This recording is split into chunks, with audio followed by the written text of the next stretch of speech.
El invitado de Drácula. Por Bram Stoker.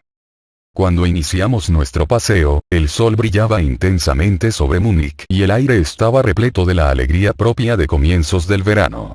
En el mismo momento en que íbamos a partir, Herdelbruck, el maître d'hôtel del Quatre Saisons, donde me alojaba, bajó hasta el carruaje sin detenerse a ponerse el sombrero y, tras desearme un placentero paseo, le dijo al cochero, sin apartar la mano de la manija de la puerta del coche: no olvide estar de regreso antes de la puesta del sol.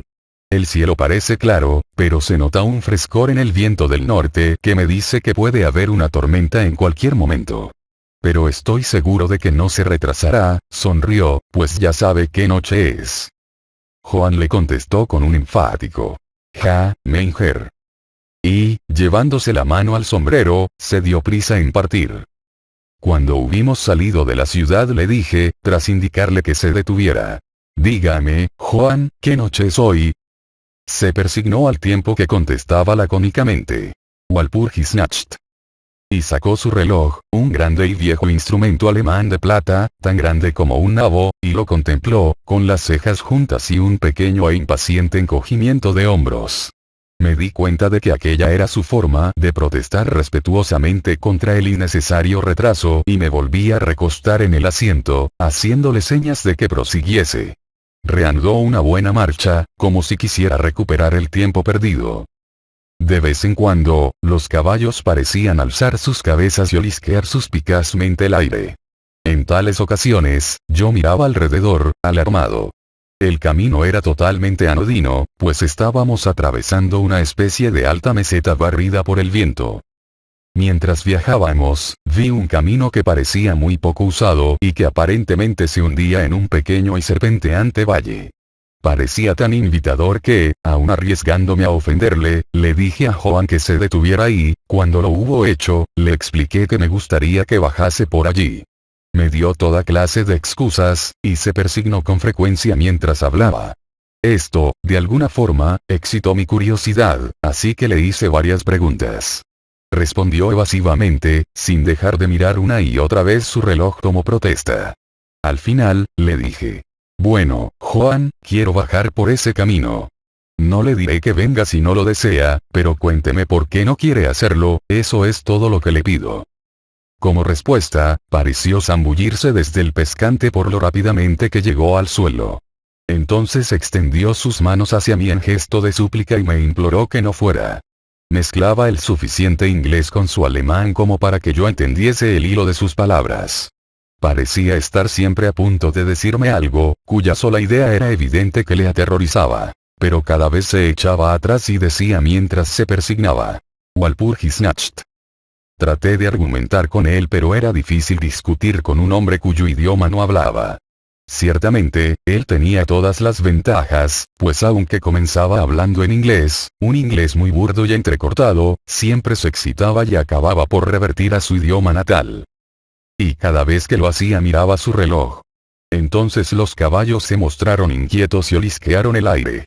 Ante esto, palideció y, mirando a su alrededor de forma asustada, saltó de pronto hacia adelante, los aferró por las bridas y los hizo avanzar unos 10 metros.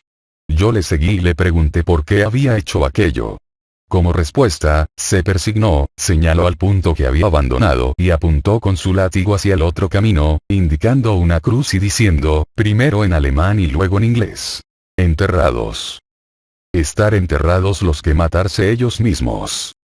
Recordé la vieja costumbre de enterrar a los suicidas en los cruces de los caminos. Ah. Ya veo, un suicida. Qué interesante. Pero a fe mía que no podía saber por qué estaban asustados los caballos. Mientras hablábamos, escuchamos un sonido que era un cruce entre el aullido de un lobo y el ladrido de un perro. Se oía muy lejos, pero los caballos se mostraron muy inquietos, y le llevó bastante tiempo a Joan calmarlos. Estaba muy pálido y dijo: «Suena como lobo». «Pero no hay lobos aquí, ahora». «No». Pregunté inquisitivamente, ¿hace ya mucho tiempo desde que los lobos estuvieron tan cerca de la ciudad? «Mucho, mucho», contestó. «En primavera y verano, pero con la nieve los lobos no mucho lejos». Mientras acariciaba los caballos y trataba de calmarlos, oscuras nubes comenzaron a pasar rápidas por el cielo. El sol desapareció, y una bocanada de aire frío sopló sobre nosotros. No obstante, tan solo fue un soplo, y más parecía un aviso que una realidad, pues el sol volvió a salir brillante. Joan miró, haciendo visera con su mano, hacia el horizonte y dijo: la tormenta de nieve venir dentro de mucho poco. Luego miró de nuevo su reloj, y, manteniendo firmemente las riendas, pues los caballos seguían manoteando inquietos y agitando sus cabezas, subió al pescante como si hubiera llegado el momento de proseguir nuestro viaje. Me sentía un tanto obstinado y no subí inmediatamente al carruaje. Hábleme del lugar al que lleva este camino, le dije, y señalé hacia abajo. Se persignó de nuevo y murmuró una plegaria antes de responderme. Es maldito. ¿Qué es lo que es maldito? Inquirí. El pueblo. Entonces, ¿hay un pueblo? No, no. Nadie vive allá desde cientos de años. Me devoraba la curiosidad. Pero dijo que había un pueblo. Había. ¿Y qué pasa ahora? Como respuesta, se lanzó a desgranar una larga historia en alemán y en inglés, tan mezclados que casi no podía comprender lo que decía, pero a grandes rasgos logré entender que hacía muchos cientos de años habían muerto allí personas que habían sido enterradas. Y se habían oído ruidos bajo la tierra, y cuando se abrieron las fosas se hallaron a los hombres y mujeres con el aspecto de vivos y las bocas rojas de sangre. Y por eso, buscando salvar sus vidas ahí, y sus almas. Y aquí se persignó de nuevo, los que quedaron huyeron a otros lugares donde los vivos vivían y los muertos estaban muertos y no otra cosa. Evidentemente tenía miedo de pronunciar las últimas palabras. Mientras avanzaba en su narración, se iba excitando más y más, parecía como si su imaginación se hubiera desbocado, y terminó en un verdadero paroxismo de terror. Blanco el rostro, sudoroso, tembloroso y mirando a su alrededor, como si esperase que alguna horrible presencia se fuera a manifestar allí mismo, en la llanura abierta, bajo la luz del sol. Finalmente, en una agonía de desesperación, gritó: Walpurgisnacht. E hizo una seña hacia el vehículo, indicándome que subiera. Mi sangre inglesa hirvió ante esto y, echándome hacia atrás, dije: ¿Tiene usted miedo, Joan? ¿Tiene usted miedo? Regrese, yo volveré solo. Un paseo a pie me sentará bien. La puerta del carruaje estaba abierta. Tomé del asiento el bastón de roble que siempre llevo en mis excursiones y cerré la puerta. Señalé el camino de regreso a Múnich y repetí: regrese, Joan. La noche de Walpurgis no tiene nada que ver con los ingleses. Los caballos estaban ahora más inquietos que nunca y Joan intentaba retenerlos mientras me imploraba excitadamente que no cometiera tal locura. Me daba pena el pobre hombre, parecía sincero. No obstante, no pude evitar el echarme a reír. Ya había perdido todo rastro de inglés en sus palabras. En su ansiedad, había olvidado que la única forma que tenía de hacerme comprender era hablar en mi idioma, así que chapurreó su alemán nativo. Comenzaba a ser algo tedioso. Tras señalar la dirección, exclamé: regrese. Y me di la vuelta para bajar por el camino lateral, hacia el valle. Con un gesto de desesperación, Joan volvió sus caballos hacia Múnich. Me apoyé sobre mi bastón y lo contemplé alejarse. Marchó lentamente por un momento. Luego, sobre la cima de una colina, apareció un hombre alto y delgado. No podía verlo muy bien a aquella distancia. Cuando se acercó a los caballos, estos comenzaron a encabritarse y a patear, luego relincharon aterrorizados y echaron a correr locamente. Los contemplé perderse de vista y luego busqué al extraño, pero me di cuenta de que también él había desaparecido. Me volví con ánimo tranquilo hacia el camino lateral que bajaba hacia el profundo valle que tanto había preocupado a Joan. Por lo que podía ver, no había ni la más mínima razón para esta preocupación. Y diría que caminé durante un par de horas sin pensar en el tiempo ni en la distancia, y ciertamente sin ver ni persona ni casa alguna. En lo que a aquel lugar se refería, era una verdadera desolación. Pero no me di cuenta de esta particularidad hasta que, al dar la vuelta a un recodo del camino, llegué hasta el disperso lindero de un bosque. Entonces me di cuenta de que, inconscientemente, había quedado impresionado por la desolación de los lugares por los que acababa de pasar. Me senté para descansar y comencé a mirar a mi alrededor. Me fijé en que el aire era mucho más frío que cuando había iniciado mi camino. Parecía rodearme un sonido susurrante, en el que se oía de vez en cuando, muy en lo alto, algo así como un rugido apagado. Miré hacia arriba y pude ver que grandes y densas nubes corrían rápidas por el cielo, de norte a sur, a una gran altura. Eran los signos de una tormenta que se aproximaba por algún lejano estrato de aire. Noté un poco de frío y, pensando que era por haberme sentado tras la caminata, reinicié mi paseo. El terreno que cruzaba ahora era mucho más pintoresco. No había ningún punto especial digno de mención, pero en todo él se notaba cierto encanto y belleza. No pensé más en el tiempo, y fue solo cuando empezó a hacerse notar el oscurecimiento del sol que comencé a preocuparme acerca de cómo hallar el camino de vuelta. Había desaparecido la brillantez del día. El aire era frío, y el vuelo de las nubes allá en lo alto mucho más evidente. Iban acompañadas por una especie de sonido ululante y lejano, por entre el que parecía escucharse a intervalos el misterioso grito que el cochero había dicho que era de un lobo. Dudé un momento, pero me había prometido ver el pueblo abandonado, así que proseguí, y de pronto llegué a una amplia extensión de terreno llano, cerrado por las colinas que lo rodeaban. Las laderas de estas estaban cubiertas de árboles que descendían hasta la llanura, formando grupos en las suaves pendientes y depresiones visibles aquí y allá. Seguí con la vista el serpentear del camino y vi que trazaba una curva cerca de uno de los más densos grupos de árboles y luego se perdía tras él. Mientras miraba noté un hálito helado en el aire, y comenzó a nevar. Pensé en los kilómetros y kilómetros de terreno desguarnecido por los que había pasado, y me apresuré a buscar cobijo en el bosque de enfrente. El cielo se fue volviendo cada vez más oscuro, y a mi alrededor se veía una brillante alfombra blanca, cuyos extremos más lejanos se perdían en una nebulosa vaguedad. Aún se podía ver el camino, pero mal, y cuando corría por llano no quedaban tan marcados sus límites como cuando seguía las hondonadas. Y al poco me di cuenta de que debía haberme apartado del mismo, pues dejé de notar bajo mis pies la dura superficie y me hundí en tierra blanda. Entonces el viento se hizo más fuerte y sopló con creciente fuerza, hasta que casi me arrastró. El aire se volvió totalmente helado, y comencé a sufrir los efectos del frío a pesar del ejercicio. La nieve caía ahora tan densa y giraba a mi alrededor en tales remolinos que apenas podía mantener abiertos los ojos. De vez en cuando, el cielo era desgarrado por un centelleante relámpago, y a su luz solo podía ver frente a mí una gran masa de árboles, principalmente cipreses y tejos completamente cubiertos de nieve. Pronto me hallé al amparo de los mismos, y allí, en un relativo silencio, pude oír el soplar del viento, en lo alto. En aquel momento, la oscuridad de la tormenta se había fundido con la de la noche. Pero su furia parecía estar abatiéndose tan solo regresaban tremendos resoplidos o estallidos.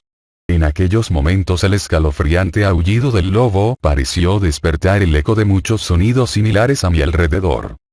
En ocasiones, a través de la oscura masa de las nubes, se veía un perdido rayo de luna que iluminaba el terreno y que me dejaba ver que estaba al borde de una densa masa de cipreses y tejos. Como había dejado de nevar, salí de mi refugio y comencé a investigar más a fondo los alrededores.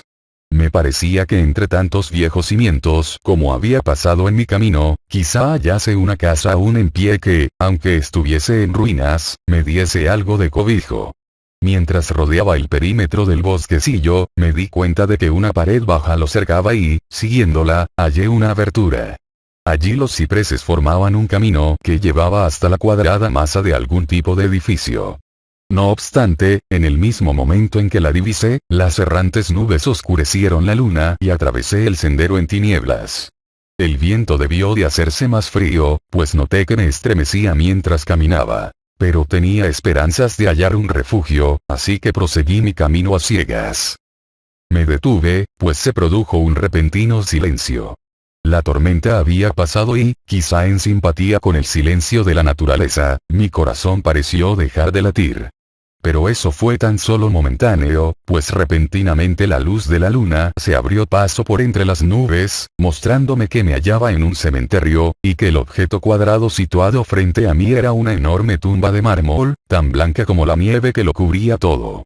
Con la luz de la luna llegó un tremendo suspiro de la tormenta, que pareció reanudar su carrera con un largo y grave aullido, como el de muchos perros o lobos. Me sentía anonadado, y noté que el frío me calaba hondo hasta parecer aferrarme el corazón. Entonces, mientras la oleada de luz lunar seguía cayendo sobre la tumba de mármol, la tormenta dio muestras de reiniciarse, como si quisiera volver atrás. Impulsado por alguna especie de fascinación, me aproximé a la sepultura para ver de quién era, y por qué una construcción así se alzaba solitaria en semejante lugar. La rodeé y leí, sobre la puerta dórica, en alemán: Condesa Dollingen de Graz, en Estiria. Buscó y halló la muerte. En 1801. En la parte alta del túmulo, y atravesando aparentemente el mármol, pues la estructura estaba formada por unos pocos bloques macizos, se veía una gran vigueta o estaca de hierro. Me dirigí hacia la parte de atrás y leí, esculpida con grandes letras cirílicas: Los muertos viajan deprisa. Había algo tan extraño y fuera de lo usual en todo aquello que me hizo sentir mal y casi desfallecí. Por primera vez empecé a desear el haber seguido el consejo de Johann. Y en aquel momento me invadió un pensamiento que, en medio de aquellas misteriosas circunstancias, me produjo un terrible estremecimiento. Era la noche de Walpurgis. La noche de Walpurgis en la que, según las creencias de millones de personas, el diablo andaba suelto. En la que se abrían las tumbas y los muertos salían a pasear. En la que todas las cosas maléficas de la tierra, el mar y el aire celebraban su reunión. Y estaba en el preciso lugar que el cochero había rehuido. Aquel era el pueblo abandonado hacía siglos. Allí era donde se encontraba la suicida. Y en ese lugar me encontraba yo ahora solo. Sin ayuda, temblando de frío en medio de una nevada y con una fuerte tormenta formándose a mi alrededor. Fue necesaria toda mi filosofía, toda la religión que me habían enseñado, todo mi coraje, para no derrumbarme en un paroxismo de terror. Y entonces un verdadero tornado estalló a mi alrededor. El suelo se estremeció como si millares de caballos galopasen sobre él, y esta vez la tormenta llevaba en sus gélidas alas no nieve, sino un enorme granizo que cayó con tal violencia que parecía haber sido lanzado por los míticos honderos baleáricos. Piedras de granizo que aplastaban hojas y ramas y que negaban la protección de los cipreses, como si en lugar de árboles hubieran sido espigas de cereal. Al primer momento corrí hasta el árbol más cercano, pero pronto me vi obligado a abandonarlo y buscar el único punto que parecía ofrecer refugio, la profunda puerta dórica de la tumba de mármol.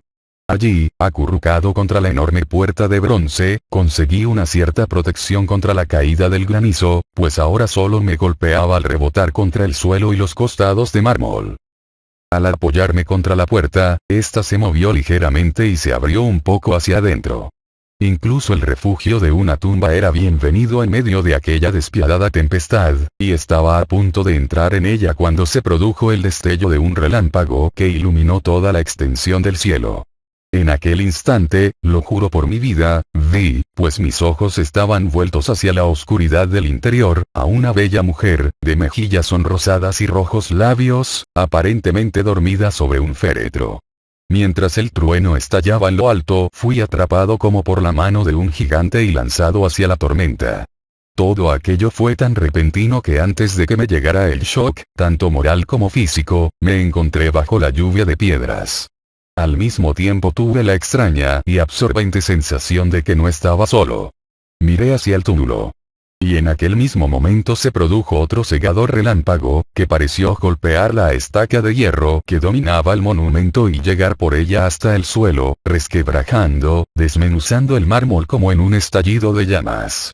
La mujer muerta se alzó en un momento de agonía, lamida por las llamas, y su amargo alarido de dolor fue ahogado por el trueno.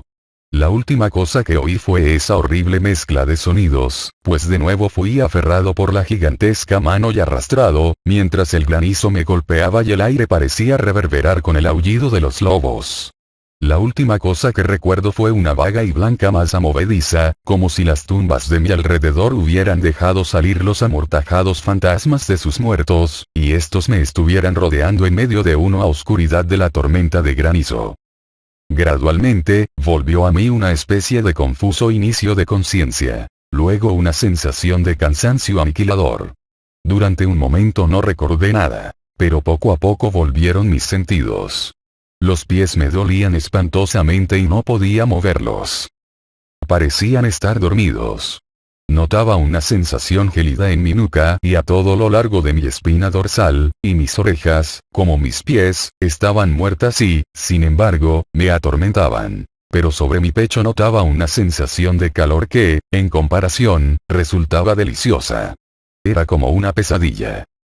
Una pesadilla física, si es que uno puede usar tal expresión, pues un enorme peso sobre mi pecho me impedía respirar normalmente. Ese periodo de semiletargo pareció durar largo rato, y mientras transcurría debí de dormir o delirar. Luego sentí una sensación de repugnancia, como en los primeros momentos de un mareo, y un imperioso deseo de librarme de algo, aunque no sabía de qué. Me rodeaba un descomunal silencio, como si todo el mundo estuviese dormido o muerto, roto tan solo por el suave jadeo de algún animal cercano. Noté un cálido lametón en mi cuello, y entonces me llegó la conciencia de la terrible verdad, que me heló hasta los huesos e hizo que se congelara la sangre en mis venas. Había algún animal recostado sobre mí y ahora lamía mi garganta. No me atreví a agitarme, pues algún instinto de prudencia me obligaba a seguir inmóvil, pero la bestia pareció darse cuenta de que se había producido algún cambio en mí, pues levantó la cabeza. Por entre mis pestañas vi sobre mí los dos grandes ojos llameantes de un gigantesco lobo. Sus aguzados caninos brillaban en la abierta boca roja, y pude notar su acre respiración sobre mi boca. Durante otro periodo de tiempo lo olvidé todo. Luego escuché un gruñido, seguido por un aullido, y luego por otro y otro. Después, aparentemente muy a lo lejos, escuché un ¡Ey! ¡Ey! Como de muchas voces gritando al unísono. Alcé cautamente la cabeza y miré en la dirección de la que llegaba el sonido, pero el cementerio bloqueaba mi visión. El lobo seguía aullando de una extraña manera, y un resplandor rojizo comenzó a moverse por entre los cipreses, como siguiendo el sonido.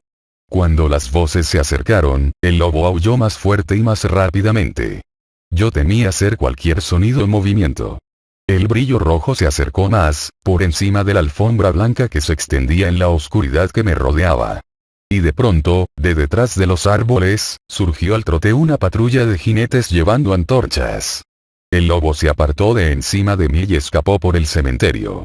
Vi como uno de los jinetes soldados, según parecía por sus gorras y sus largas capas militares, alzaba su carabina y apuntaba. Un compañero golpeó su brazo hacia arriba, y escuché como la bala zumbaba sobre mi cabeza. Evidentemente me había tomado por el lobo. Otro divisó al animal mientras se alejaba, y se oyó un disparo. Luego, al galope, la patrulla avanzó, algunos hacia mí y otros siguiendo al lobo mientras este desaparecía por entre los nevados cipreses. Mientras se aproximaban, traté de moverme, no lo logré, aunque podía ver y oír todo lo que sucedía a mi alrededor.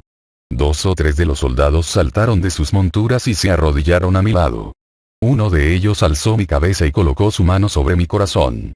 «Buenas noticias, camaradas», gritó, su corazón todavía late. Entonces vertieron algo de brandy entre mis labios. Me dio vigor, y fui capaz de abrir del todo los ojos y mirar a mi alrededor.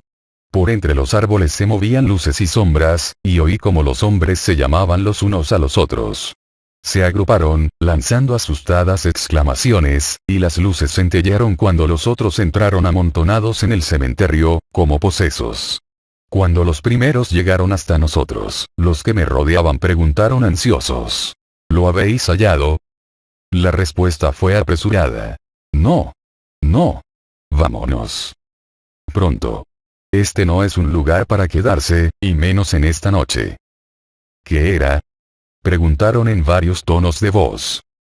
La respuesta llegó variada e indefinida, como si todos los hombres sintiesen un impulso común por hablar y, sin embargo, se vieran refrenados por algún miedo compartido que les impidiese airear sus pensamientos.